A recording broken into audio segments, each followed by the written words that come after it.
All right, what's up, guys? Hope y'all are doing well. Hope y'all had a beautiful day. Beautiful trades, beautiful trade, I'll say. Catch today. Let's do a quick breakdown on it because there's a couple of things that you can learn from it, all right, or from what happened during the day. Um, so the day started with this 4 hour chart. Um, our big buy zone, which was this one, got touched overnight. So at around 5 a.m., a bit later, but that's the 5 a.m. 4 hour candle that touched it. That touched it. All right. Reason behind this major 4 hour zone was simple.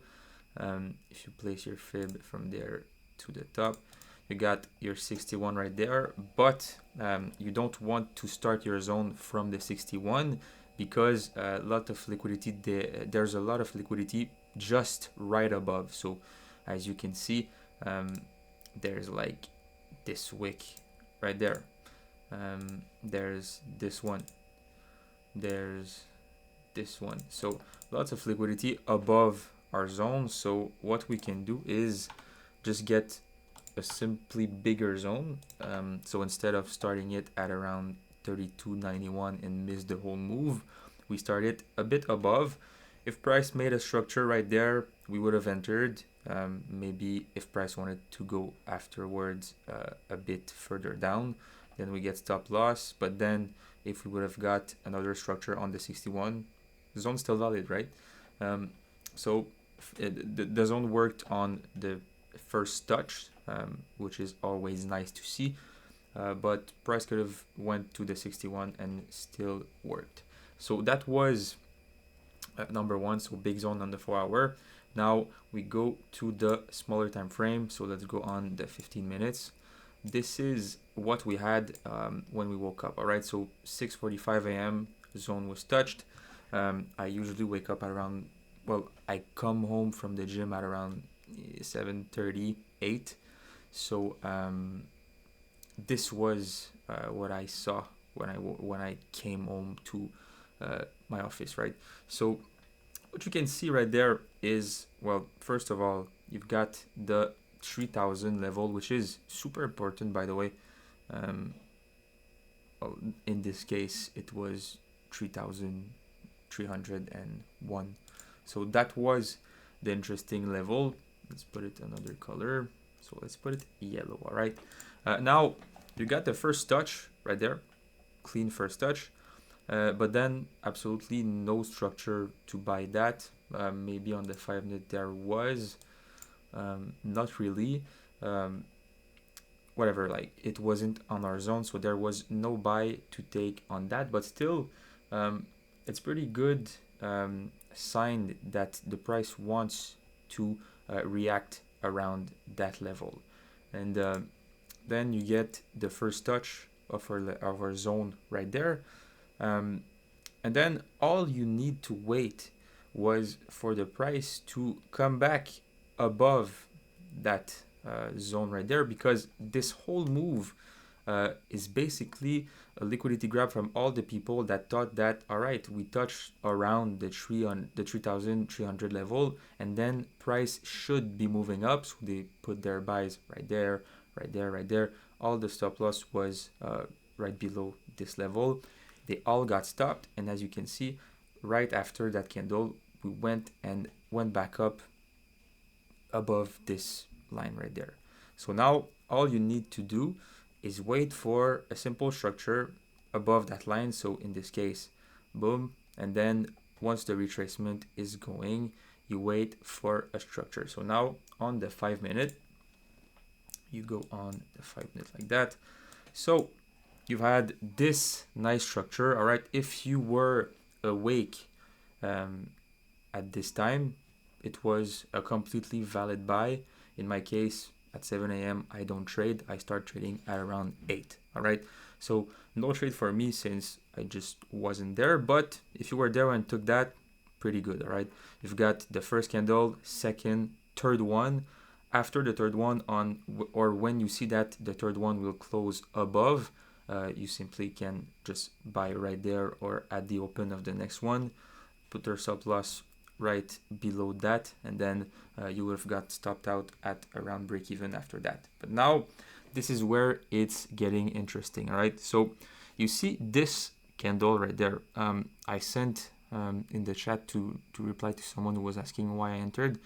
It's basically because of that candle. All right, so you've got a super nice structure, then this candle comes back and wipes out everyone who put their stop loss below those wicks, which were kind of super easy to spot. So that's why we had to get like that kind of liquidity grab to stop out everyone who put their stop loss on that.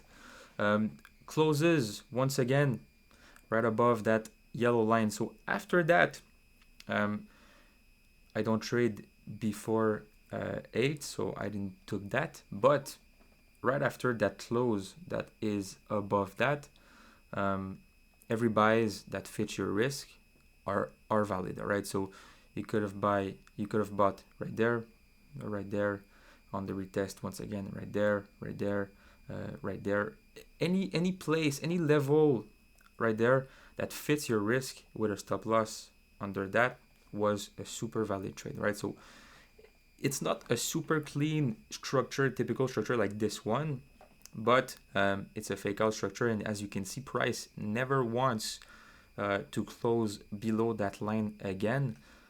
So even there, you can enter right there, because as you can see, it's simple manipulation, simple price that simply doesn't want to go further down that level. So you just enter, right? Pretty simple. Depending on what you want to risk, if it's 30 pips, 20 pips, you've had all the time in the world to enter at that level, right? Personally, I entered right there, so at the candle of 8. So right after the close of 8. So I saw that the candle closed like this, still above that. Right before or a bit after, I entered right there, stop loss below that, so about 26 pips of stop loss. And then for my take profit 1, pretty easy. As you can see, I started my fib from that high, so the last big impulse down, so this one to there, and as you can see, you got the good old fib 61 plus the retest of the big downside move we had on NFP. So that was my take profit 1, but then a lot of you guys decided to short that level, which was valid since the structure was super nice. Even there, you could have shorted when price decided to not want to go above that once again. You could have, right? If you follow the plan and don't have the experience I have, that was a valid short. You got it 100%. So if you took it, got stopped at break even, it's all right. But you're still a good boy. Reason is, you don't have the experience, and let me tell you why I didn't want to take that trade. It's super simple, right? But go back test it when you see other structures like this. You'll see the exact same thing that happens over and over again. When you have this type of structure, all right, this kind of like downside channel. So a channel, if you don't know, is two trend lines that are parallel. I don't know if you say that in English, but parallel means they are basically mirrored. So same trend line, but one is on the uptrend and the other on the downtrend, right? So pretty simple. So once you have that, once price break that trend line, there's basically two options, all right? So it will either be one, a complete breakout, so price will just breaks through everything, and then my buy would have been good, and the short, you don't want to take that. Or on the other case, if price wants to do some type of fake out, it will be so quick that either way you can catch the short. So if price wanted to come back under that trend line, pretty simple, price would have done something like that. So boom, then on that candle, or even the one before, we would have already be back inside that range. All right, it's these moves are happening super quick, so if they don't happen after 2 or 3 candles, odds that the price will come back under that line is super thin. All right, so it won't happen. So that's why when price started to reject that trend line on the other side now, so on the upside, so we boom, rejected there. In my head, it was clear that price didn't want to go back below that line, so taking a short right there was basically a no for me because of that reason. All right, because if the short would have worked, it would have worked too quick for us to get an entry, or like in this case, just didn't work at all. You guys were lucky that it still made a good structure and a bit of downside, so you were able to put your stop loss to break even. But as long as the price didn't want to get a close under that trend line, it was super bullish. All right, so that's why I held my full position as long as we didn't get a close under. And then my real take profit, as you guys know, was that major zone right there, which happened after 12 a.m., 12 p.m. after dinner.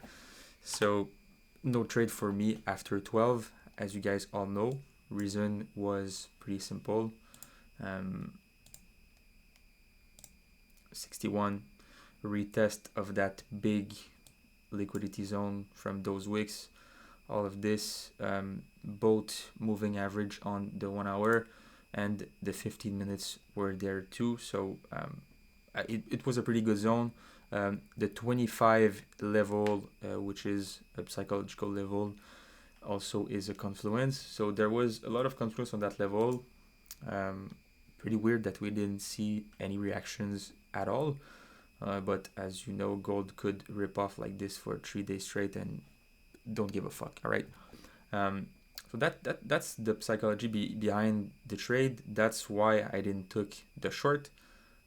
So hope you guys can learn from those little tips, and don't, if a situation like that happens again, then you will know that a short in this case is not the play. All right. That's it.